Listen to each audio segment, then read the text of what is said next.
Gracias y paz a todos vosotros, estimados hermanos. Amén. Sean todos bienvenidos a la casa del Señor, a congregarnos este primer día de la semana y celebrar el día de la resurrección de nuestro Señor Jesucristo. Amén. Tomen asiento un momento, relájense. Vamos a continuar el día de hoy con las exposiciones, con la serie de sermones en relación a la carta del apóstol Pablo a la iglesia local en Roma. Hoy corresponde el capítulo 5, del versículo 1 al 5, pero vamos a comenzar con una ilustración al presente sermón y quiero que me acompañen. Vamos a usar un acontecimiento bíblico para usarlo como ilustración, ¿ya? No necesariamente va a ser el significado, sino que va a ser usado como una ilustración. Amén. Así que acompáñenme a Génesis capítulo 3. Génesis capítulo 3, versículo 24. Génesis capítulo 3, versículo 24.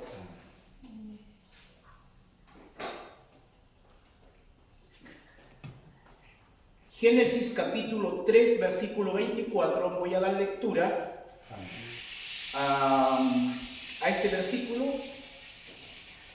Dice así en el nombre de Jesús. Amén.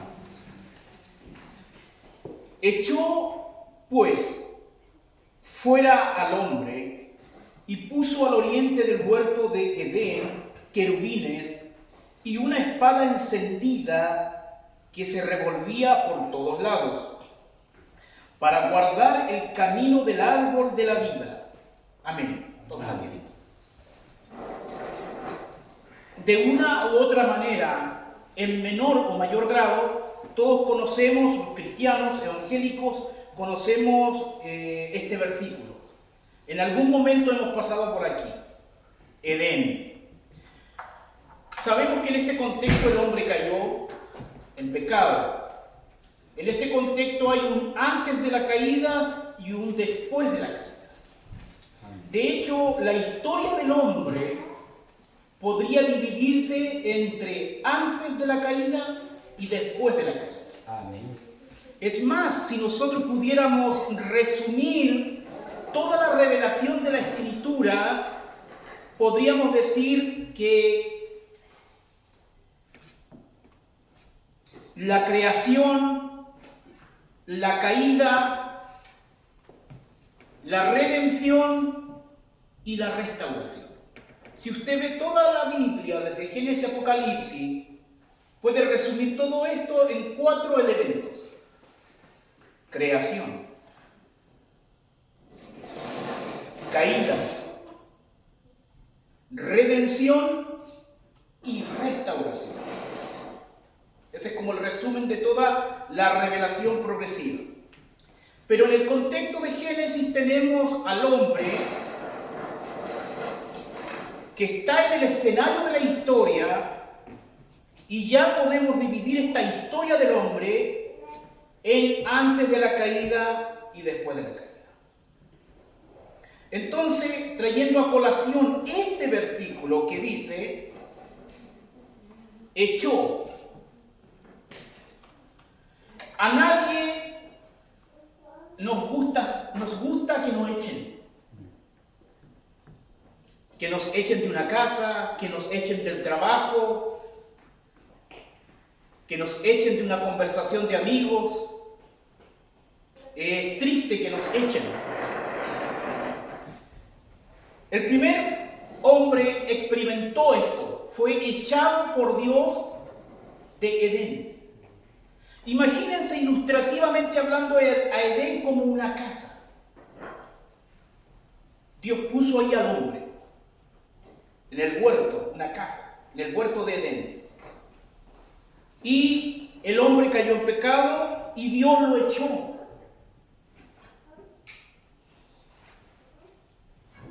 Echó pues fuera al hombre.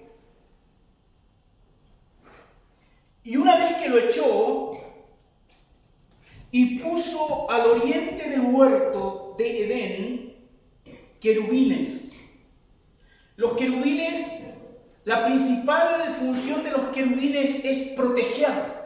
Los querubines son protectores. Amén. En términos ilustrativos, hoy podríamos decir guardias de seguridad. Dios puso querubines, Dios puso guardias. Había echado al hombre y puso guardias para proteger eso. Y una espada encendida que se revolvía por todos lados. Además de eso, puso una espada encendida que se revolvía por todos lados. Nuevamente, la idea es proteger el huerto. El hombre fue echado de ahí. Dios puso guardianes, querubines, y más encima una espada que se revolvía, una espada encendida. ¿Por qué puso esta espada encendida que se revolvía por todos lados? Aquí aparece la palabra para. Ahí viene el propósito de por qué hizo eso. Para guardar el camino del árbol de la vida. O sea que todo lo que Dios hizo era proteger el árbol de la vida. Y como el árbol de la vida estaba en el huerto de Edén, el hombre fue echado. Dios puso los querubines, puso una espada encendida para proteger el árbol de la vida. Aquí pensemos lo siguiente. ¿Qué pasaría si una vez que Adán fue echado del huerto del Edén, él hubiera vuelto al huerto del Edén? Póngase en ese escenario. ¿Qué hubiera hecho la espada con Adán? ¿Cómo hubieran procedido los querubines con Adán? Obviamente no le iban a permitir la entrada. ¿Me sigue? Antes de la caída de Adán, Adán tenía comunión con Dios en el contexto del huerto. Había comunión, había amistad, había una relación de intimidad con Dios. ¿Ya? El huerto podríamos decir que era su casa. La casa que Dios le había dado para que la cuide, para que la cultive, etcétera, etcétera. Y Dios, sin embargo, lo echó porque Adán pecó.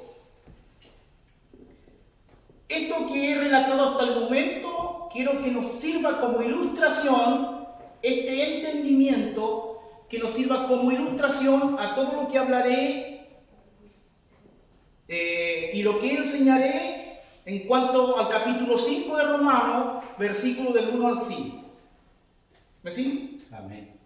Entonces, dicho eso, vamos a leer Romanos capítulo 5, versículo del 1 al 5.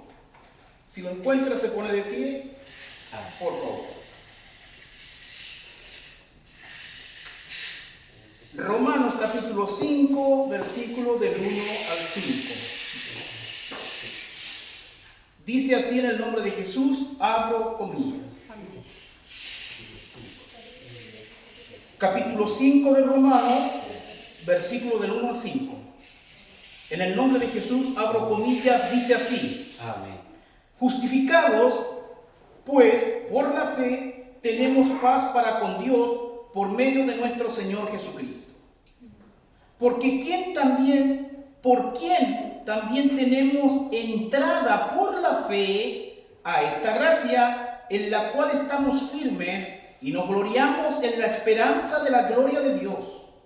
Y no solo esto, sino que también nos gloriamos en las tribulaciones, sabiendo que la tribulación produce paciencia, y la paciencia prueba, y la prueba esperanza, y la esperanza no avergüenza, porque el amor de Dios ha sido derramado en nuestros corazones por el Espíritu Santo que nos fue dado. Amén. Amén.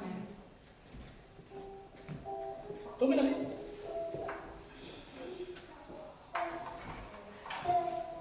Tengamos en mente que el primer Adán fue echado del huerto, pero que Cristo es el postrer Adán. Amén. Cristo tuvo éxito donde el primer Adán no tuvo éxito. Cristo restaura lo que el primer Adán destruyó. Amén. Aquí estoy reflexionando teológicamente. Amén. ¿Ya? Tenga esas ideas y esas pinceladas y lineamientos teológicos en mente. Estamos en el capítulo 5 de Romanos y estamos en el contexto de la justificación. Desde el capítulo 3, versículo 21, al capítulo 5, versículo 21, Pablo está desarrollando la doctrina de la justificación. Así que nosotros estamos en ese contexto, ¿ya? Antes nos habló del pecado y después nos hablará de la santificación. Capítulos 6, 7 y 8 de Romanos nos hablará de la santificación. Queda poco para que lleguemos a ese segmento. Ya pasamos el segmento de la doctrina del pecado, estamos en el contexto de la justificación, que es el tema central de la carta del apóstol Pablo a la iglesia en Roma. Hoy, específicamente en el capítulo 5, versículo del 1 al 5. Ahora, vamos a ver tres cosas en estos 5 versículos. Vamos a ver tres cosas. Uno, la justificación del creyente. Ese es el punto 1. La justificación del creyente. Punto 2, la nueva relación del creyente. Punto 1, la justificación del creyente. Punto 2, la nueva relación del creyente. Y punto 3 y final, la nueva casa del creyente. Entonces tenemos tres conceptos: justificación, relación y casa. Justificación, relación y casa. ¿Ya? Amén.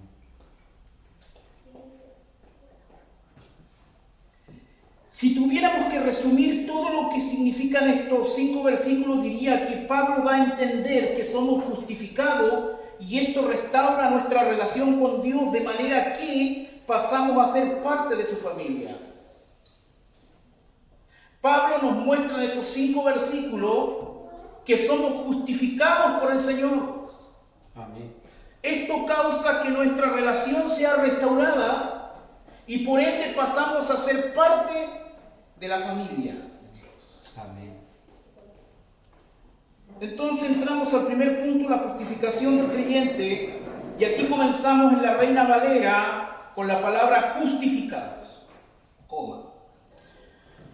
Ya hemos hablado de la justificación muchas veces, pero Pablo continúa hablando de la justificación.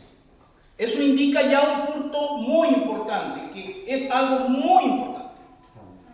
Hermano, la palabra justificación, gramaticalmente hablando, es un participio. De hecho, podría traducirse habiendo sido justificados. La Reina Valera dice solo justificado, ¿me entiendes? Pero podría haberse traducido habiendo sido justificados. Y esto es un participio. Un participio tiene tiempo, tiene voz, tiene tiempo y voz. Además de caso, ese tecnicismo no quiero mencionarlo, solamente quiero enfocarme en el tiempo de este participio y en la voz de este participio.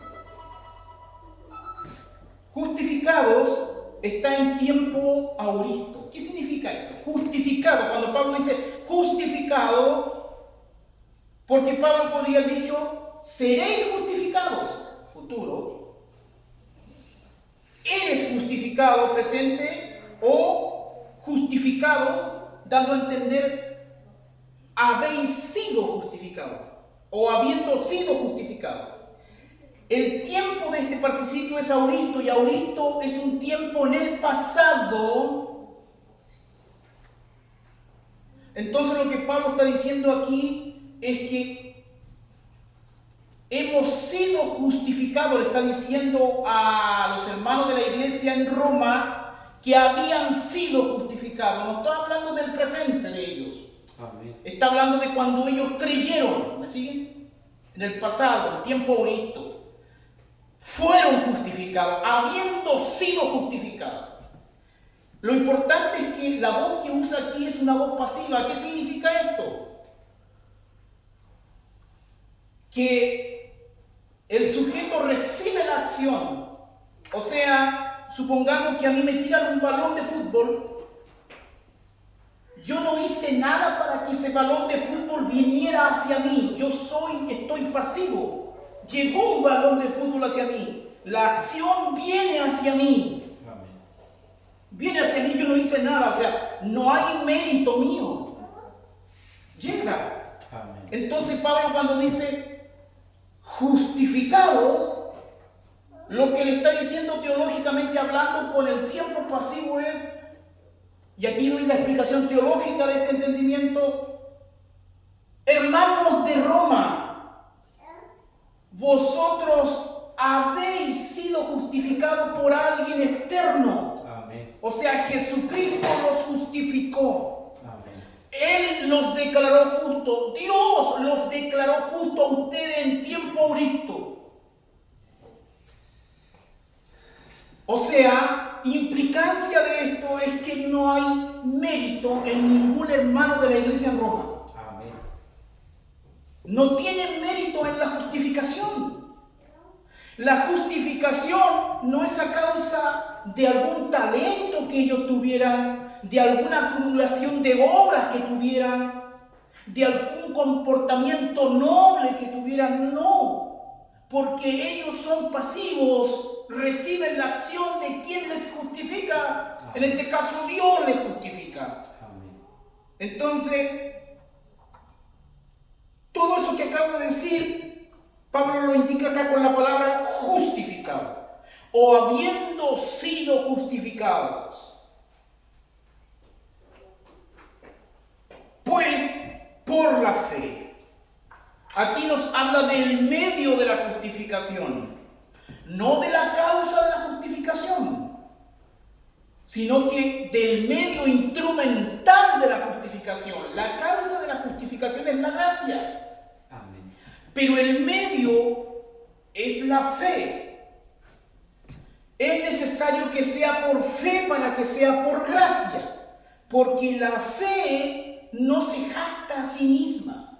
La fe es humilde. La fe no involucra una obra. La fe es un don de Dios que Dios regala para que como instrumento tome la salvación. Amén. El hombre es justificado por la fe. Entonces, en este primer punto que dice justificados, pues por la fe. Estamos en el 5.1 ahí. Justificados pues por la fe. De una u otra manera esto ya lo hemos entendido en sermones anteriores. Pero es bueno repasarlo y ponerlo como plataforma y como fundamento. Pasamos al segundo punto y continuamos con la palabra, continuamos en el versículo 1, pero continuamos con la palabra tenemos. La palabra tenemos es un verbo. Un verbo implica una acción. O sea que justificados por la fe tenemos. O sea, debido a que fueron justificados de manera pasiva ellos, entonces por medio de la fe, ahora ellos tienen algo.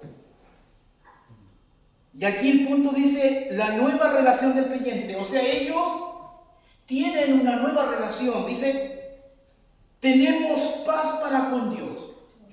Esa es la nueva relación que tienen. Algo que no tenían. Y ahora tienen. Porque toda persona que no ha creído en Jesucristo está bajo la ira de Dios. Amén. Dios está en enemistad con el hombre. La relación entre el hombre y Dios está rota desde que el hombre fue echado del huerto. Está rota la relación. Pero cuando este hombre cree en Cristo por la gracia de Dios, se restaura la relación y algo que no tenía, ahora lo tiene. Amén. De ahí que dice el verbo tenemos. Y ese tenemos, el tiempo de ese verbo está en presente. Tenemos, hoy tenemos. Y está en voz pasiva también. Porque eso que tenemos no me lo gané yo. Eso que tenemos simplemente llegó a mí. Amén. O sea que la relación no la restauró el hombre. La relación la restauró Dios, el que estaba ofendido. O sea, el mismo que estaba ofendido restauró la relación. Gloria a Dios. El hombre en la salvación siempre es pasivo, hermano. Amén. Porque siempre la acción viene al hombre. Dios hace la acción. Dios restaura la relación. Dios regala la fe. Dios justifica. Mire, Dios justifica. Dios regala el medio. Dios restaura la relación. Por eso que la salvación de la alfa a la omega es de Dios. Amén. Tenemos paz. ¿Y qué es lo que tenemos? Es paz. Antes no había paz. Había discordia entre el cielo y la tierra, dando a entender entre Dios y el hombre. Había discordia, no había paz. Había ira. El hombre estaba bajo un manto de ira. Pero cuando este hombre cree en Cristo, entra a una nueva relación de paz. Aquel que era su enemigo ahora es su amigo. Gloria a Dios. Estaba el hombre y Dios de espalda, ahora están de frente y abrazados. Una nueva relación. Ahora esta paz, esta nueva relación es por medio de nuestro Señor Jesucristo. O sea, que Cristo es el mediador entre Dios y los hombres. La obra de Cristo en el Calvario es el medio, es el fundamento de esta nueva relación de paz. O sea, gracias a la cruz en medio de los tiempos, es que el hombre puede recuperar, pero por la gracia de Dios, esa relación que había perdido.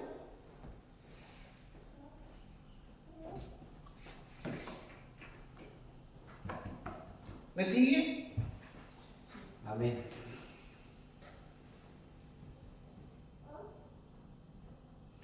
Esa relación que había perdido.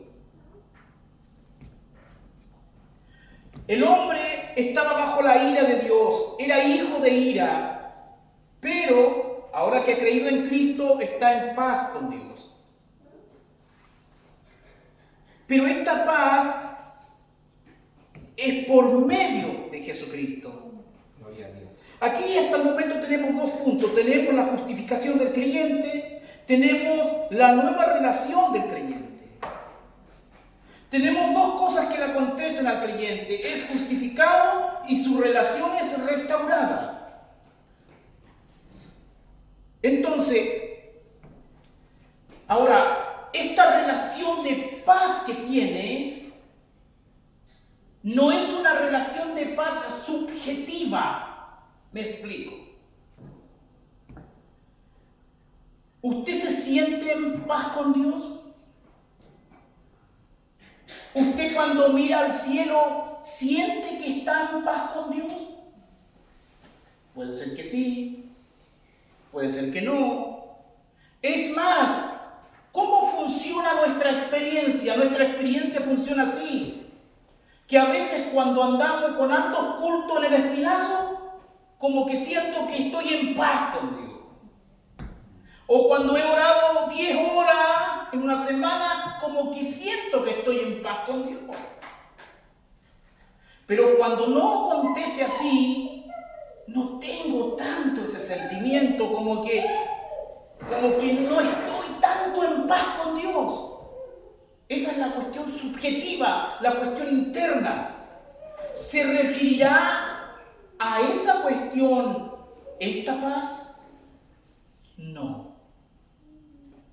Esta paz, esta nueva relación que tiene el hombre al creer en Dios, es una paz objetiva. Es una paz que no depende de tu estado de ánimo. Es una paz que no depende de cuánto hayas orado en la semana. Es una paz que no depende de cuántos servicios tengas en el espinazo. No tiene que ver con cuántas vigilias tengas en tu vida. No depende de cuánto obras buenas hayas practicado. No depende si te sientes en paz con Dios o no te sientes en paz con Dios. Esta paz es objetiva porque tiene que ver con la obra de Cristo. Y es Dios que restaura esta relación. Amén. No eres tú.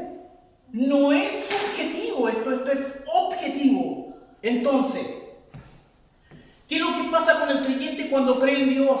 Ha sido restaurada su relación y Dios es su amigo. Esa es la verdad. Dios es su amigo. De manera objetiva. ¿Vas a pecar mañana? Dios va a seguir siendo tu amigo. ¿Vas a pecar pasado mañana? Dios va a seguir siendo tu amigo. Tu pecado, si bien es cierto, puede tener implicancias como perder la comunión, pero no nos hace que perdamos la paz de manera objetiva. Ahora, ¿alguien pudiera leer Filipenses 4:7? Si alguien lo puede leer fuerte, por favor. O yo lo busco acá. Para hacer un contraste. Filipenses 4:7. ¿Está ahí conmigo? Filipenses 4:7. Dice así. Y la paz de Dios, que sobrepasa todo entendimiento, guardará vuestros corazones en vuestros pensamientos en Cristo Jesús. Aquí el texto también nos está hablando de la paz, pero a diferencia de la paz que nos está hablando acá en Romanos, aquí nos está hablando de una paz subjetiva. ¿Me sigue? El creyente, en su proceso de santificación, debería tener las dos. Debería tener una comunión restaurada con el cielo de manera objetiva por la obra de Cristo en el Calvario, pero además, en cuanto a lo que siente interiormente, también debería, a través de la renovación del entendimiento, debería ir echando fuera esos sentimientos de duda y tendría que también comenzar a manifestar paz subjetiva. O sea, no solamente objetivamente tengo paz con el cielo, sino que además de eso que es glorioso, yo siento que tengo paz. Amén. Pero ese sentir paz a veces va a estar arriba, a veces un poquito más abajo, pero eso es lo subjetivo. Eso no cambia la realidad objetiva de la paz. Gloria a Dios. Puede ser que el día de mañana tú sientas que no estás en paz. Puede ser que el día de mañana incluso tú estuvieras descarriado, tirado debajo de un puente y dijeras, Dios ya no me ama, ya yo la embarré todo. Pero si realmente Dios te ha salvado, nada puede mover la restauración objetiva que Cristo logró. Sigue siendo su hijo y Dios sigue trabajando, porque el que comenzó la buena obra será fiel en perfeccionarla. Amén.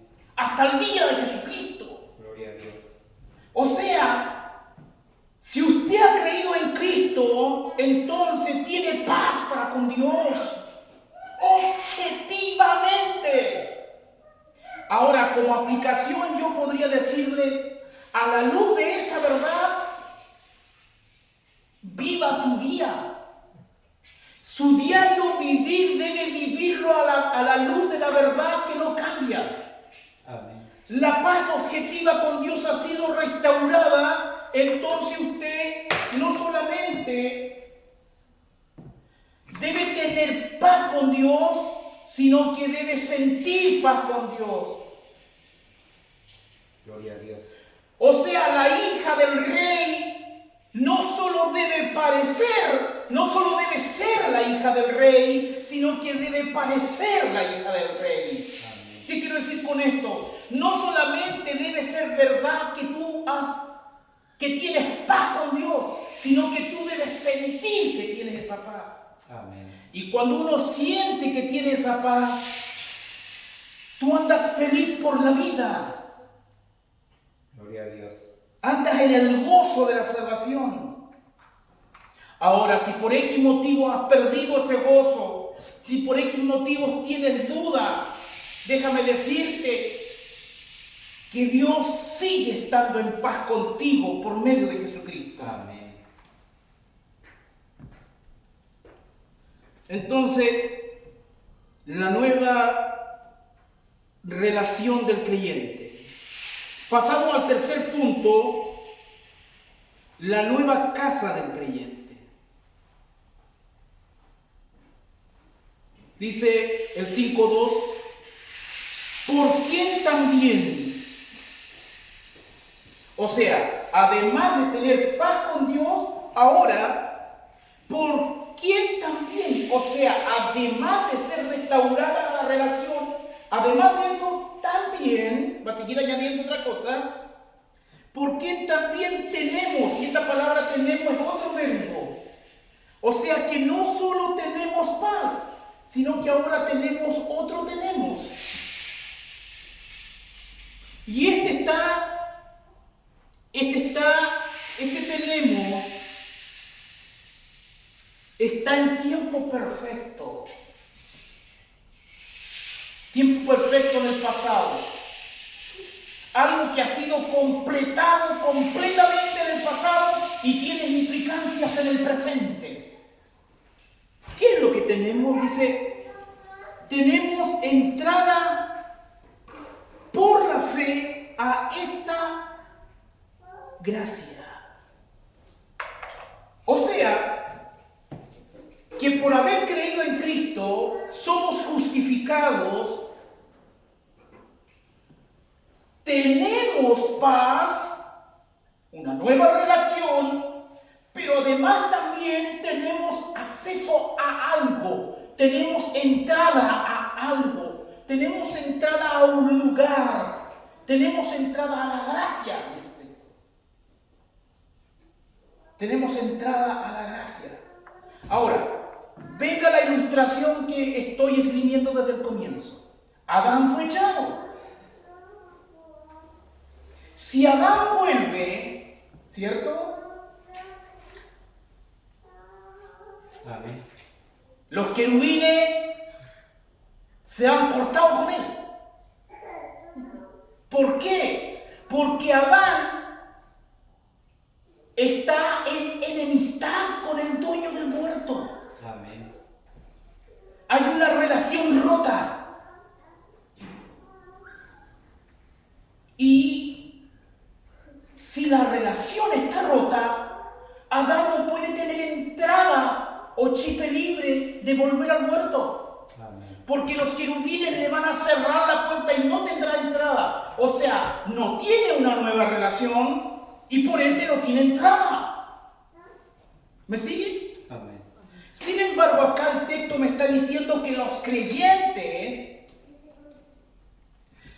tenemos paz y más encima tenemos entrada a la gracia o al huerto, usando la analogía de la ilustración. Gloria a Dios. ¿Está entendiendo la analogía? Amén. Tenemos entrada, tenemos acceso, pero lo importante aquí, el punto es que este tenemos está en tiempo perfecto, está en modo indicativo, eso significa que es una realidad. O sea, tenemos entrada, eso es cierto, seguro y verdad. Amén. O sea, sí o sí tenemos entrada. Eso es lo que está diciendo el texto. No es que al parecer tienes entrada. No, es una realidad. Tienes entrada. Amén. Los querubines representan la ira de Dios. Entiéndame el punto. Si tú no tienes entrada, la ira de Dios cae sobre ti. Amén. Pero el creyente tiene entrada Gloria a Dios. a la gracia, a la nueva morada, a su casa, al huerto. Amén. Entonces, dice, ¿por quién también tenemos entrada? Ahora, la pregunta sería aquí, ¿por quién tenemos entrada? ¿Por quién también? O sea, por Cristo tenemos entrada. Amén. Amén. Usando la ilustración, Adán fue echado del huerto. ¿Sí o no? Amén. Entonces, fuera del huerto, ilustrativamente hablando, tenemos al viejo Adán y al nuevo Adán. Tenemos al antiguo Adán y al postrer Adán. Y está usted ahí. Usted está abrazado con el viejo Adán. Usted, mientras esté abrazado con el viejo Adán, no haga tal de ir al huerto. Amén. Si usted está en el viejo Adán, no vaya al huerto porque la ira de los querubines va a caer sobre usted. Amén. La ira de Dios va a caer sobre usted. Se va a encontrar con la espada encendida, con la ira de Dios, con la cólera de Dios. Sin embargo, si usted cree en el postrer Adán, usted pasa de estar en el viejo Adán a ser bautizado en el nuevo Adán, y ese es el bautismo del Espíritu Santo. Gloria a Dios. Usted pasa del viejo Adán al nuevo Adán, Amén. al postrer Adán, y entonces ahora sí puede ir al huerto, porque la comunión ha sido restaurada Amén. con el dueño del huerto, y ahora sí tiene entrada a la gracia y comer del árbol de la vida. Gloria a Dios. ¿Me está entendiendo? Amén. Amén. La humanidad ha intentado humanamente entrar al huerto y de una u otra manera ha querido restaurar el paraíso de manera carnal y de manera humana. Todas las ideologías tratan de que se establezca la utopía en esta tierra. Desde que el hombre, hermano, la historia del hombre es esto. Desde que el hombre fue echado del huerto, ha querido volver al huerto. Amén. Repito, desde que el hombre fue echado del huerto, ha querido volver al huerto y ha querido levantar un nuevo paraíso en la tierra. Pero como está en enemistad con Dios y por ende no tiene entrada, entonces usa recursos carnales y humanos para crear un Edén, un huerto artificial, una utopía. Inventa paz falsa. Usa llaves clandestinas y no le funciona, porque mientras esté en el viejo Adán, está muerto en delitos y pecados. Y mientras esté muerto en delitos y pecados, no habrá comunión con el Señor del huerto, ni habrá entrada a esa morada. Amén. Amén. No es malo querer volver al huerto, pero tienes que saber ir no con el primer Adán, tienes que ir con el postrer Adán, con el que tuvo éxito donde el primero falló. Amén. ¿Qué es lo que pasó en la cruz? Yo sigo usando ilustración, ojo, para que no me acusen de alegorizador. Cuando Cristo muere en la cruz del Calvario, ilustrativamente hablando, es como que Cristo un día empezó a caminar hacia el huerto, el postrer Adán. Imagínense, el primer Adán fue echado y ya significaba que quien quisiera entrar se sabía lo que se le esperaba. Amén. Sin embargo, de repente repente alguien empezó a caminar hacia el huerto. Usando la ilustración me da la impresión los querubines mirando, ¿quién viene ahí? Esto es ilustrativo, ojo. ¿Quién viene ahí? ¿Cómo se atreven a venir si saben lo que les espera? Están los guardianes de Dios dispuestos a desenfundar espada y cortar cogotes. La ira de Dios. Sin embargo, alguien seguía caminando. Y es el Hijo del Señor del huerto. Pero no viene en representación del hombre. O sea, el mismo Hijo del Señor del huerto tiene que sufrir la ira del Señor del huerto.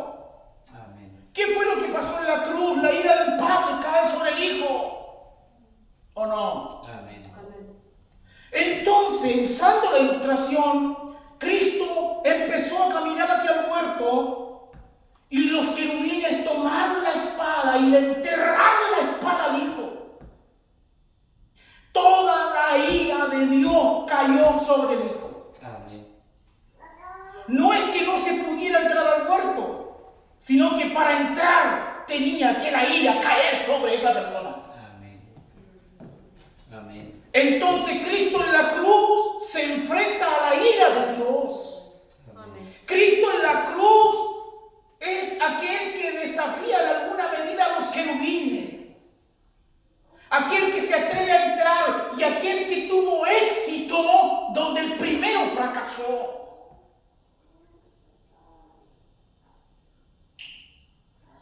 ¿Me está siguiendo? Amén. Esto es glorioso. Entonces el texto dice, ¿por qué también, por Cristo, por el porquero Adán, tenemos entrada por la fe a esta gracia? ¡Wow! Amén. ¡Wow, hermanos! O sea, nosotros en Cristo podemos entrar al huerto, ilustrativamente hablando. Esto significa básicamente vida eterna. Para que se entienda. Amén. Ahora, sigamos, dice, en la cual estamos. O sea, nosotros estamos en la gracia porque entramos a la gracia. En la cual estamos. O sea, estos que se les restauró la comunión y estos que entraron a la gracia por Cristo, ahora estamos en esa gracia. Dice, en el cual estamos firmes. Aquí otro verbo, estamos. Tiempo perfecto. Modo indicativo, realidad. Voz activa. Aquí es la acción del sujeto. Estamos en esa gracia. Amén. Verdaderamente estamos en la gracia. Estamos bajo la gracia. ¿Estamos bajo la gracia o no? Amén. ¿Estamos los creyentes bajo la casa de la gracia o no? Gloria a Dios. No estamos bajo la ley, estamos bajo la gracia. Estamos firmes en la gracia, dice el texto. Amén.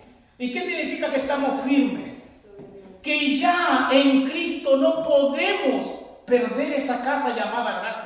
Amén. No podemos perder, o sea, Dios ya no nos puede echar del huerto otra vez. Entiendan el punto. La salvación no se pierde. Amén. Porque estamos en el postrer Adán que tuvo éxito. Gloria a Dios. El postrer Adán restauró la comunión. Tenemos el acceso a la gracia. Y estando dentro de la gracia estamos firmes. O sea, la salvación no se pierde. Amén. Porque yo no estoy en mis méritos ahí, sino que yo entré ahí en Cristo. Gloria a Dios. Porque Cristo nos abrió el camino nuevo. Amén. ¿Está siguiendo el punto? Amén.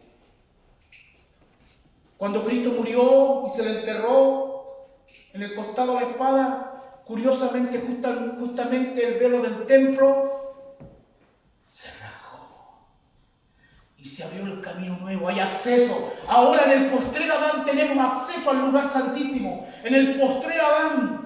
Pero tienes que ir en el postrer Adán, no puedes ir en el primero, porque el primero es un fracasado. El segundo, el postrer, es exitoso. Amén. ¡Wow, hermano! Gloria a Dios. Esto es tremendo. Sí, Señor. ¿Por quién también tenemos entrada por la fe a esta gracia, en la cual estamos firmes? Y dice, y además de esto, y nos gloriamos. Amén. Amén. O sea, en todo esto que entendemos, que tenemos una nueva comunión, que tenemos paz con el cielo, que tengo entrada a la gracia por Cristo, y que ahí estoy firme, que esto yo no lo pierdo, esto no se pierde, esta gracia no se pierde, esta salvación no se pierde. Y en ese contexto, y nos gloriamos, es decir, nos gozamos. Amén. Nos gozamos porque la salvación no se pierde, porque la salvación es firme. Amén. Esa es la idea del texto, esa es la implicancia del texto. Amén. O sea, hermano, nosotros los cristianos sabemos que no es por nuestros méritos. Y como sabemos que no es por nuestros méritos, sino por los méritos del postrer Adán, entonces nos gozamos y hasta cierto punto hasta nos reímos, porque es imposible que pierda la salvación, porque no se trata de mí, sino del postrer Adán. Amén. Aquellos que dicen que la salvación se pierde están diciendo que el postrer Adán fracasó, y eso es blasfemia. Amén. Amén. Amén. El postrer Adán no va a ser echado del muerto, entiendan. Amén. Porque el postrer Adán fue tan valiente que no tuvo temor a enfrentar a los querubines. Gloria a Dios. No tuvo temor a enfrentar la ira del Padre.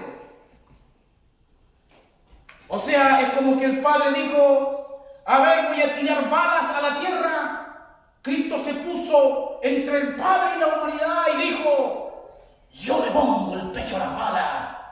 Amén. ¿Me está entendiendo el punto? Amén.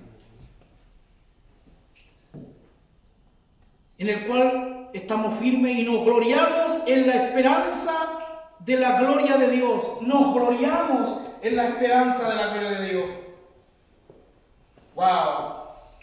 Entonces, nosotros tenemos que gozarnos de que la salvación no se pierde. Tenemos que gloriarnos en la gloria de Dios. Un día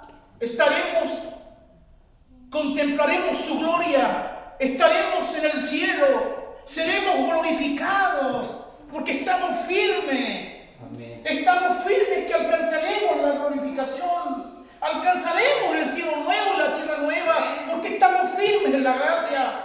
Y estamos firmes no por nuestros méritos, sino porque el postrer Adán, ¡huya que está firme! Amén. Amén. Esa es la idea.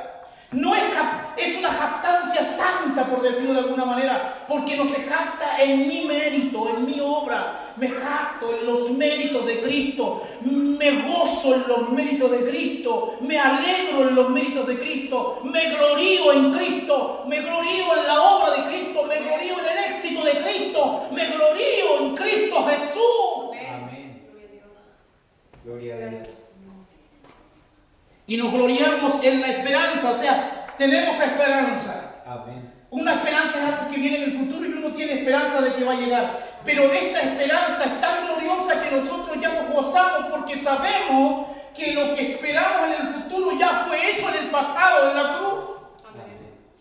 Gracias, Señor. O sea que nuestra esperanza es tan cierta que un día estaremos ahí, que nos gozamos en la esperanza de la gloria de Dios.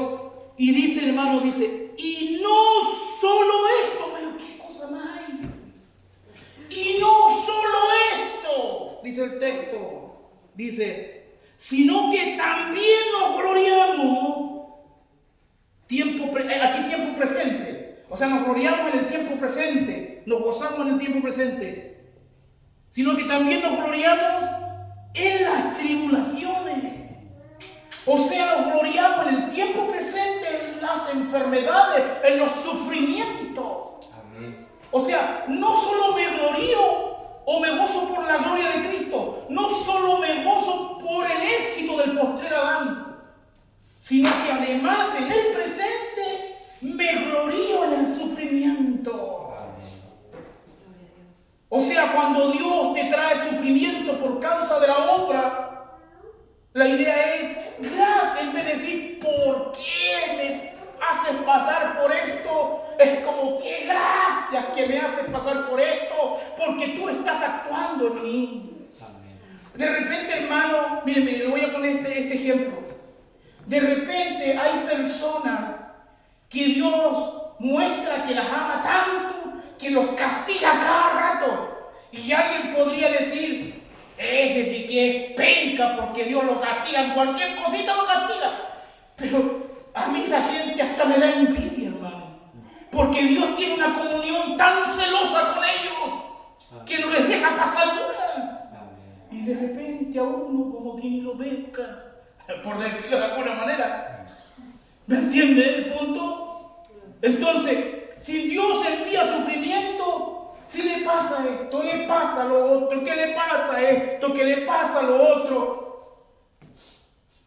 En vez de decir, este es un desordenado, podríamos a veces decir, qué privilegiado por la gracia. Que la obra de Dios es tan fuerte en él que Dios no le deja pasar una. La obra de santificación de Dios es tan fuerte en él que Dios lo pincha, aquí lo pincha, ya lo pincha, acá lo pincha por todos lados. Y más encima, el que entiende esto sabe que Dios está trabajando en él y se gloría no solo por el cielo nuevo y tierra nueva, no solamente por las calles de oro, sino que también se gloría en el sufrimiento, en el dolor. Amén. Porque el dolor tiene propósito. Amén. Hay propósito en el dolor. Hay una alabanza que dice algo así. Hay propósito en el dolor. Así que cuando Dios te esté haciendo sufrir, y si tú estás manifestando gozo, tú tienes, en vez de estar diciendo, Señor, para, tú tienes que estar, dale, Señor, dale, vasca, dale, vasca. Claro. Dice, y no solo esto, sino que también nos gloriamos, modo indicativo, voz media, es decir, nos gloriamos, la acción hacia nosotros, nos gloriamos en las tribulaciones. Dice, sabiendo, aquí hay otro participio, dice, sabiendo, tiempo perfecto, voz activa, sabiendo que la tribulación, sabiendo que ese dolor que estoy sintiendo hoy, sabiendo que esa angustia que me está trayendo esta circunstancia o esto aquí o esto allá, sabiendo que la tribulación o el dolor o el sufrimiento produce paciencia. Amén. Amén. Paciencia. Y aquí empieza como una cadena. Y la paciencia prueba. Esto significa que el sufrimiento produce paciencia. La paciencia prueba. ¿Qué quiero decir con esto? Que Dios a través del dolor está esculpiendo el carácter del hombre. Amén. El hombre Dios lo está convirtiendo en un obrero aprobado.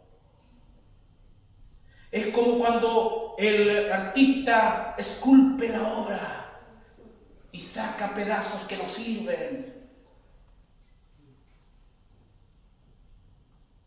O sea que el sufrimiento, Dios usa el sufrimiento para esculpirte. Dios usa el dolor para sacar lo que está mal en ti y para exhibir lo bueno. Dios le saca brillo a la joya. Amén.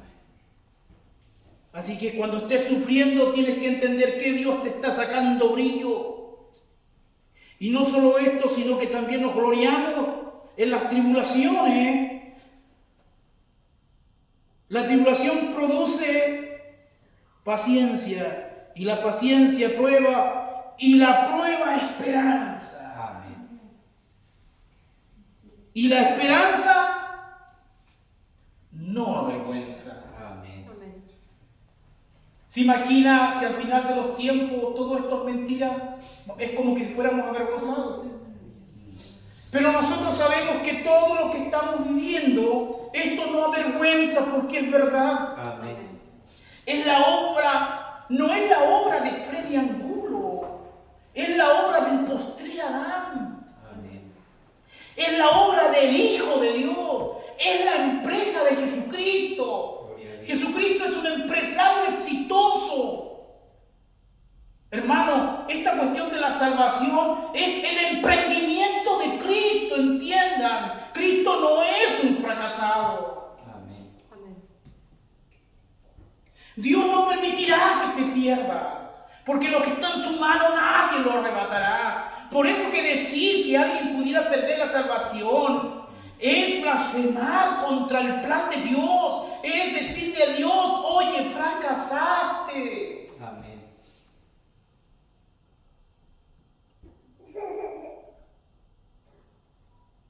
Y la esperanza no avergüenza, porque aquí viene, ¿por qué la esperanza no avergüenza? Porque, aquí viene la razón de por qué no avergüenza, porque el amor de Dios ha sido derramado en vuestros corazones. Gloria a Dios. No es el amor tuyo para Dios, sino que el amor de Dios derramado en tu corazón. Es el amor de Dios obrando. No es el amor tuyo obrando para Dios, es el amor de Dios obrando para ti. Amén. Gloria a Dios. Porque Él pone el querer como el hacer por su buena voluntad. Sí, sí. Porque el amor de Dios ha sido derramado en vuestros corazones. ¿Por medio de quién? ¿Por medio de quién el amor ha sido derramado? ¿Por una oración mía? ¿Por una obra piadosa mía? No, fue derramado por el Espíritu Santo que nos fue dado. Amén. Amén.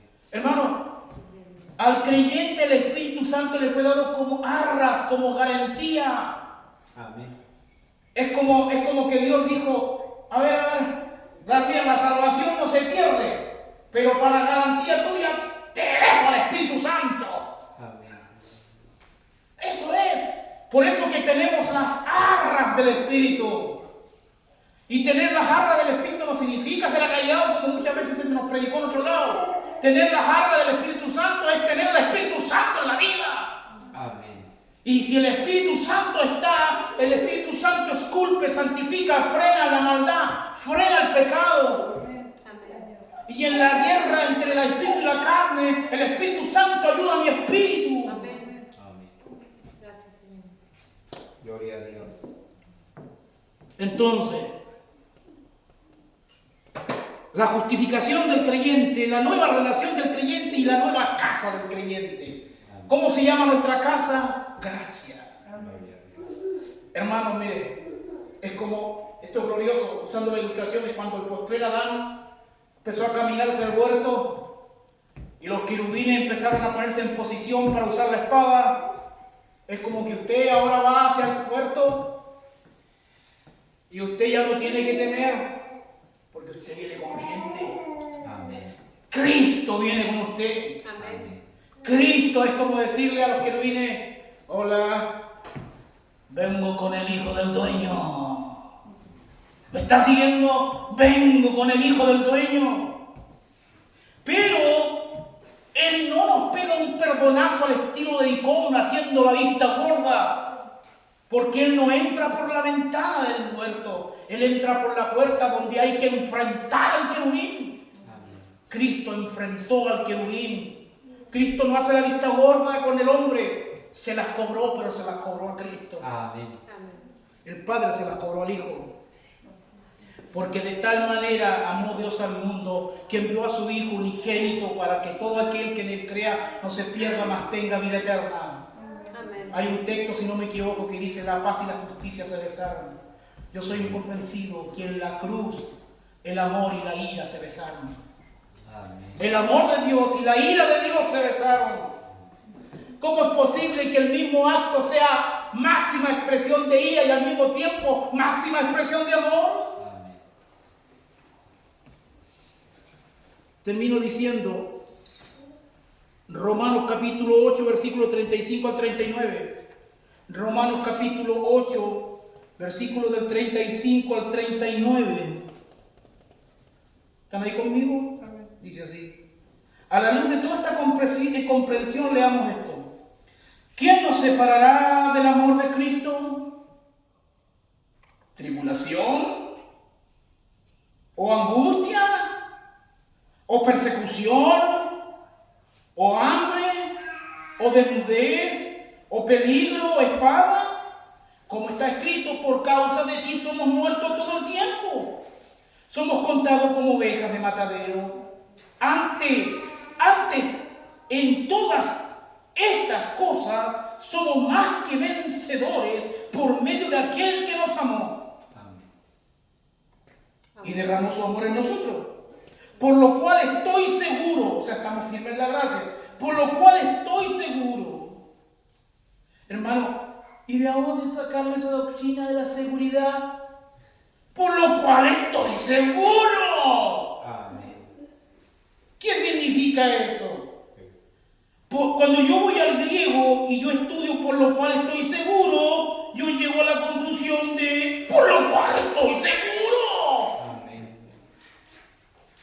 De que ni la muerte, ni el suicidio, ay, no me quiero meter en esa pata de caballo. Por lo cual estoy seguro de que ni la muerte, ni la vida, ni ángeles, ni querubines, ni ángeles, ni principados, ni potestades, ni lo presente, ni lo porvenir, ni un volcán en erupción, esa es la aplicación, ni lo alto, ni lo profundo, ni ninguna otra cosa creada nos podrá separar del amor de Dios que es en Cristo Jesús, Señor nuestro. Amén. ¿Se pierde o no se pierde la salvación? La salvación no se pierde, estimados. Amén.